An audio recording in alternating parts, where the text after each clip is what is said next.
tonight, Ontario's health units are on their own when it comes to giving out the vaccine. I just don't see how logistically most family doctors are going to be able to deliver this immunization in their clinic. The province says the move is empowering. Doctors say it's problematic. Plus, we're very excited. Yay, yay, yay. Yeah. York Region moves into the red zone, but some worry it's too soon. And teachers receive racist hate mail for doing their jobs. Good evening, I'm Kelda Yoon. We begin with new details about Ontario's vaccine rollout. The province announcing today that it's not going to be a one-size-fits-all. The health minister says each of the province's public health units will be coming up with their own plan on how to best administer the shots. Ali Chiasson explains. The rollout in Toronto will be very different from the rollout in North Bay, Thunder Bay, and so on. We're seeing some preparations already underway for a mass vaccination site in Mississauga. We've also heard that Canada's Wonderland could host one as well. COVID vaccines can also be provided at pharmacies or physicians' offices. And we're empowering professionals to make decisions based on priority guidelines. The Solicitor General says each of the 34 public health units have already submitted their plans for approval. Vaccines will be distributed to regions based on population, and they are to vaccinate priority populations first, with family doctors playing a key role. The reality is that many frontline physicians will be calling their own patients who are over 80 and making arrangements for them to either come in or to attend at a vaccination clinic. They have a very important role to play, and they're going to be called into service very quickly by their local medical officers of health. We don't have any information at all. Dr. Jenny Clement says family physicians like her should have been called to the table a lot sooner to talk about their role.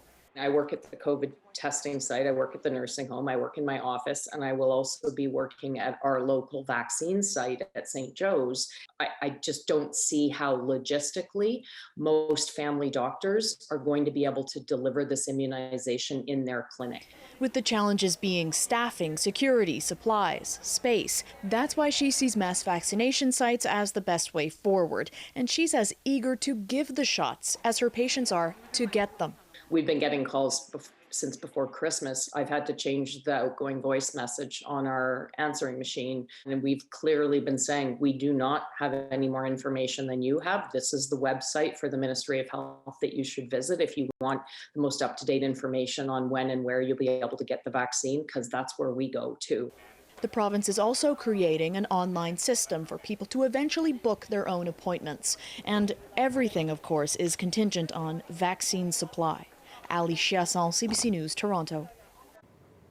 York Region moved into the red zone today. This allows for the resumption of things such as indoor dining, haircuts, and trips to the mall. But with neighboring regions like Toronto and Peel still in lockdown, the easing of restrictions in York is causing some concern. Chris Glover has more. If a chocolate shop and a bakery and an ice cream shop and a coffee shop had a baby, Old Fire Hall. And if it's in York Region like this one, today it can reopen. We're very excited. Yay, yay, yay. But the BIA is clear on who it's open for. We're hoping that people respect the rules and stay within their own regions. After urging from the local medical officer, today York reopens to the red zone level like Durham and Halton. Dining and personal services can resume inside with capacity limits and safety measures. At Next Door Restaurant, they're relaunching, but slowly. The amount of staff we bring back, the amount of product we bring back, we don't want to see ourselves having to revert everything back in 2 weeks, 3 weeks, 4 weeks' time. At Vaughn's Mall, it looked full steam ahead. A girl's got to shop. Yeah, we need essential things, and people think that clothing is not essential when it is. It brings business back, brings a little bit of life back. The owner of Eli's Table anticipates people from Toronto and Peel will come, where lockdowns were extended over concerns of contagious variants spreading. I think it's a good thing. Why not? Bring more business out here. Yeah, I'm all for it. The owner of Zona Cafe reopened today, but wishes she didn't have to make the choice. They could have extended us for another couple of weeks and do everything together, because now the malls are going to be open and we're going to have a whole bunch of people coming from all over the place. In a letter to the Premier, a group that represents local chief medical officers expressed serious concerns the easing restrictions underestimate the imminent and considerable threat posed by the variants of concern. They criticized the government's emergency brake system that can kick in when cases spike as merely reactive, and said it would almost certainly be too late to have a meaningful effect. Why is this Premier prepared to move ahead, risking lives, risking another lockdown, and ignoring all of the advice of the experts? The Premier to reply. Through you, Mr. Speaker, we always follow the advice of the Chief Medical Officer, Dr. Williams, and we'll continue to do it. They're calling like nonstop since yesterday. And while some, like staff at the Lucky Nail, are happy about reopening, well, now we get to go back to work. We don't have to stay home. It's really stressful at home. With kids, yeah. others fear it will be short-lived. I see ourselves in a couple, 2-3 weeks back to square one. But Dr. Williams says what is happening is safe, and he says that he takes that letter from those local medical officers of health very seriously, but he says that officials are proceeding with caution, and York Region says that it will be ramping up enforcement and will not be shy to hand out any tickets. Chris Glover, CBC News, Vaughan. Some big changes today for international travelers flying into Canada. These include a mandatory COVID-19 test and a hotel quarantine at the traveler's expense. Here's what some travelers had to say about the new rules at Canada's largest airport today. The stressful part is that you're being mandated to get a hotel, and that is very stressful on the pocket, and the price tag is really too high. Yeah, I have one, yes. And I like it's good to serve the community, to protect the community. It's very good for that. Yes, I'm going to an Airbnb for 2 weeks, so I don't think it's just fair. It's fair for me to pay for a hotel while I already pay for an Airbnb to cover my quarantine process. Most air passengers will now have to check into a so-called quarantine hotel for at least 3 nights while awaiting results. Travelers must book their hotel stay before arriving in Canada. Those who test negative can check out immediately and finish their 14-day isolation at home. The federal government has posted an online list of approved hotels. Several people have complained to CBC News that they've had difficulty booking a room by phone. Police are asking for witnesses to come forward after items were reportedly being thrown from a downtown building tonight. Police tweeted a warning around 9:30. They say it happened around Richmond and Shepherd near Bay Street. Food and water bottles were reportedly being thrown. Police also say a car windshield was broken. And this comes a day after a similar incident led to 4 people being criminally charged for throwing bottles from the 35th floor of a condo. Now the city is investigating the owner of the short-term rental they were in. I think the behavior itself of the throwing of the bottles off the condo building, ranks right up there with Chairgirl as just being among the most grossly irresponsible acts that we've seen during the course of the pandemic. It happened around 2:30 Sunday near York and Lakeshore. Police say they narrowly missed being hit themselves by the thrown bottles. Officers eventually found 14 people gathered in a condo unit. In a statement, the city says it appears to be a short-term rental. During the stay-at-home order, those are only allowed if they are provided to people in need of housing. The rental must also be the owner's principal residence. Well, the man who was charged for opening his Etobicoke restaurant during the lockdown has received a big bill from the city. The owner of Adamson BBQ is being asked to repay the city close to $200,000 for costs they incurred while trying to shut him down. Greg Ross reports. We're challenging the Reopening Ontario Act in its entirety. Over the weekend, Adamson barbecue owner Adam Skelly vowed to fight the numerous criminal and non-criminal charges he is facing for opening his restaurant during the lockdown. But those are not the only repercussions. They sent me a demand letter for $187,000, and that was to cover the 250 police that were there that day. The City of Toronto has confirmed that Skelly did receive a bill, but only $165 were for policing costs. The additional charges included costs for Toronto public health staff and costs to board up the restaurant and change the locks. There's no reason why the people of Toronto should have to bear the costs, frankly, of actions by another individual that are contrary to law. this is not a unique or unusual situation when the city has to incur costs because a resident or a business chooses not to abide by their obligations. Skelly says he believes the city and province are just trying to make an example of him. Sending 253 police officers, that was the biggest show of force we've seen in Canada since the G20. I think it's pretty obvious the message that they were trying to set. Hundreds of protesters showed up to support Skelly on the days he opened his restaurant, which has this Toronto lawyer concerned about the possible precedent that sending a bill like this could set. I think what we need to be careful of is normalizing this kind of cost recovery for police services in particular, I think, because that could lead to, in subsequent different circumstances, different cases, that could be weaponized. There is a balance that needs to be made with respect to, the right to protest, but this wasn't what this was about. This was about opening a business that, in defiance of public health orders, provincial regulations, to protect public health during a public health emergency. Skelly doesn't appear to have any intention on paying these costs. Any reasonable judge will not grant them that order. Skelly says $350,000 have been raised to pay his legal bills. Greg Ross, CBC News, Toronto. A group of teachers is speaking out after racist hate mail was sent to them. It was in response to a new anti-Black racism course. We'll have that story coming up. Plus, yet another system that's going to come through and affect tomorrow morning's commute. I'm meteorologist Colette Kennedy. I'll have all the details on our active weather and mild weather as well coming up after the break.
A Canada-wide warrant has been issued for a man wanted in connection to a shooting back in August. The warrant is for 31-year-old Pedram Raby from Thornhill. He's facing 8 charges, including 2 for attempted murder. The shooting happened on August 31st at the Brampton Funeral Home and Cemetery. 2 men were critically injured. 1 man had minor injuries. At the time, police say a caller reported seeing about 7 people shooting at each other in the cemetery. They're asking anyone with information to come forward. Well, cloudy this evening with few clear breaks and pretty mild, currently 2 degrees downtown, but flurries will be developing overnight. Let's go now to our Colette Kennedy. And Colette, it seems like we're in this loop where just as one system passes through, another one is on the way. Thanks, Kelda. Well, you know, we're into this sort of active pattern, but it is also a milder pattern that we are looking at. And you know what? It is going to calm down as we get towards the end of this week in terms of the activity, not necessarily the mildness. But let me talk you through how all of this is going to play out. Another system coming through tonight that's going to have an impact on tomorrow morning's commute. So again, allow some extra time. Shouldn't be as bad as it was this morning. There's less moisture with this one, but still be aware. We're going to see a breezy day for Tuesday, as it's a little breezy already, but those southwesterly winds are going to turn towards the west and get even a little bit stronger. And these above seasonal temperatures, we have a little cool down midweek, but really we're going to be trending in that direction for at least about the next week. You know, today we hadn't been above freezing since back on February 5th, but in terms of our high, it was actually up to 3 degrees, and tomorrow we're going to be to 4 degrees or even higher. We haven't seen a number like that since the day before, February 4th. So not a huge difference, but obviously back at the beginning of the month. So there are those daytime highs. Ottawa a little bit cooler there as that system was working its way towards the east, and the weather advisories in eastern Ontario hanging on a little longer until it cleared the province. But -2 for Ottawa, Toronto, Oshawa 3 degrees, St. Catharines at 4, and for our friends in Windsor 3 degrees for the daytime high today. Also impacted by this system. So here comes the next one. Pushing in overnight tonight from southwestern Ontario all the way to the GTA. I've stopped this at 6 a.m., so depending what time your commute begins, and it'll be really quite slushy here, so very, very wet snow, very light though in nature, and that passes through. We should be seeing it clearing the GTA by the time we get closer to lunch, a bit earlier than that for the west. But even into the afternoon, a chance for some scattered showers or some scattered flurries hanging in there, more likely showers because of the temperatures, but we'll also see the clouds trying to break up. So at this time, you know, the sun isn't setting till almost 6 o'clock. It gives us a chance that even if there's late afternoon clearing, we could get some sunshine in there for an hour or two, at least mixed with that cloud cover. Next one, yeah, there's another one, the third one, even weaker still, and that one, the timing looks like it could just skim by, even be a little bit before the rush hour on Wednesday. I know the timing, how does this happen? But that's how it happens. And that one, as it passes through behind it, we will get into some colder conditions. By the way, it'll bring some rain showers or a mix into eastern Ontario. And then we have a better chance of getting into that sunshine and quieter conditions as we go towards Thursday and Friday. Amounts a trace to 2-3 centimeters for the GTA and back into southwestern Ontario here. There are your temperatures tonight. This is why it's such kind of wet and slushy stuff, as we've also had some melting that we've been seeing on the roads and with the snow that we've had. 3 degrees tomorrow for you in Windsor. And tonight, temperatures are certainly mild overnight because they're so close to the freezing mark. And yes, Oshawa, you may see 5. Downtown Toronto, 5 degrees. But otherwise, we're going to see those daytime highs around 4 degrees. Just quickly looking ahead, that next system on Wednesday, then we dry out a little bit cooler through the overnights here. See that? And on Thursday for the daytime high, but that doesn't last long. By Saturday, next system's on its way, and we warm back up. Kelda. All right, thanks so much, Colette. The weather is brought to you by Trane, the most reliable heating and cooling brand. We test, so it runs. It's hard to stop a train.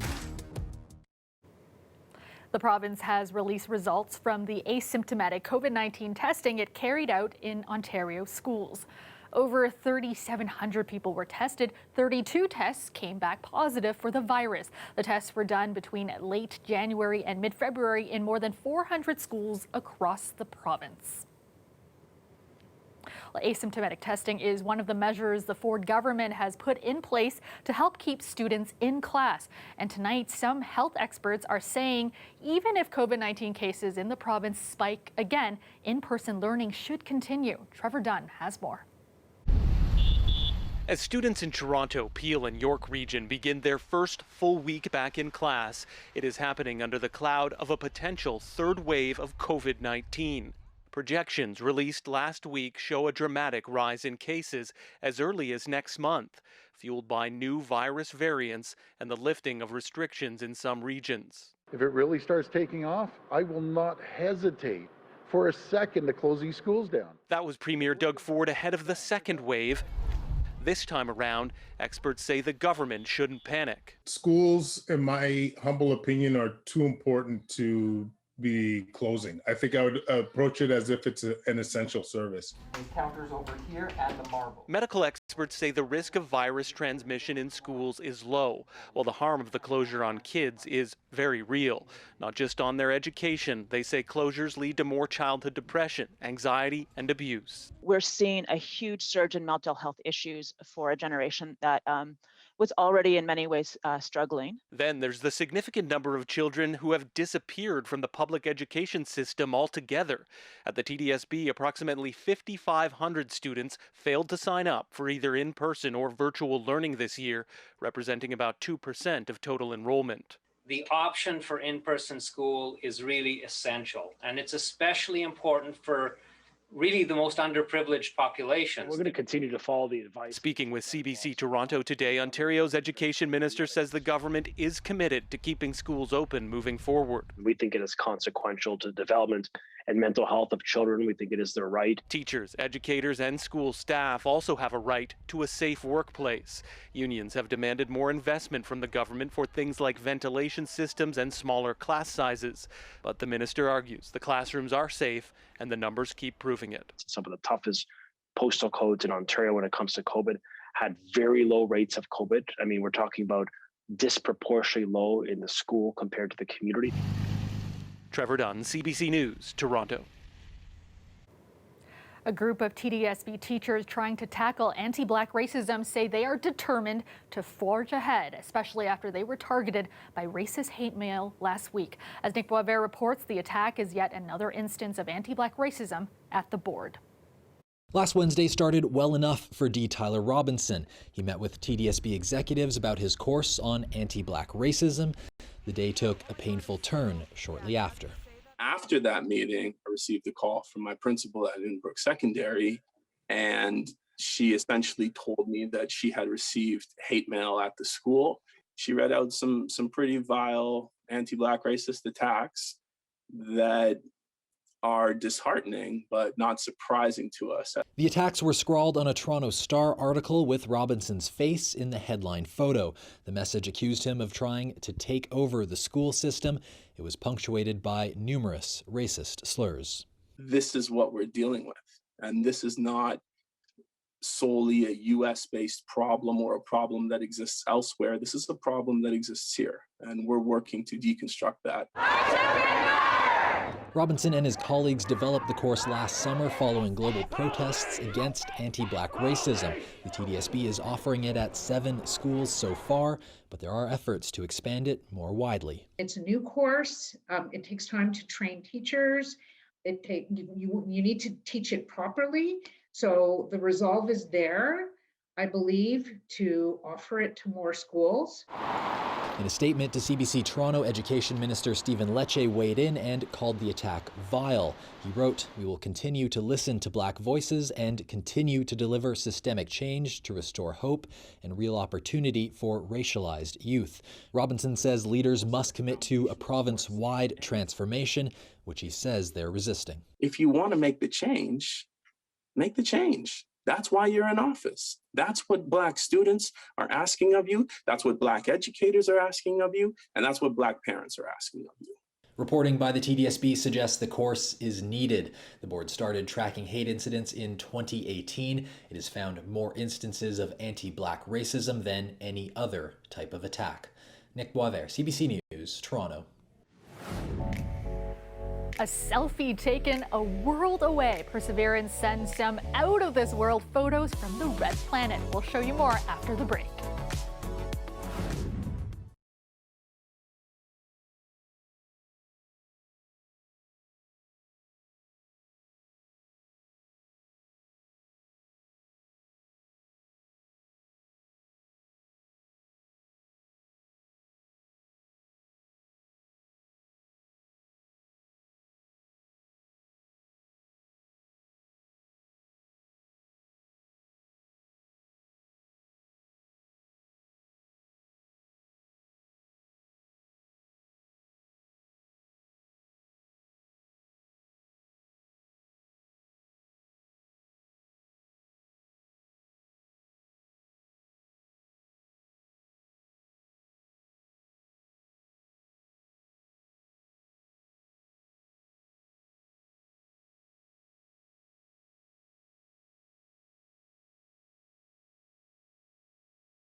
After 28 years, the Grammy-winning duo Daft Punk are splitting up. The French pair shared the news in this 8-minute video called Epilogue. The artists have had major success over the years, winning 6 Grammy Awards. The pair did not announce why they are parting ways. After a perfect landing, we now have some new images from NASA's Perseverance.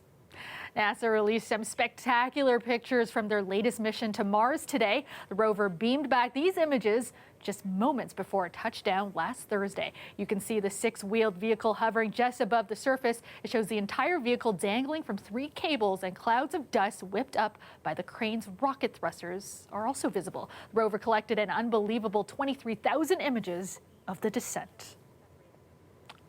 And that is our show for you tonight. I will see you back here tomorrow at 11. Have a great night, everyone.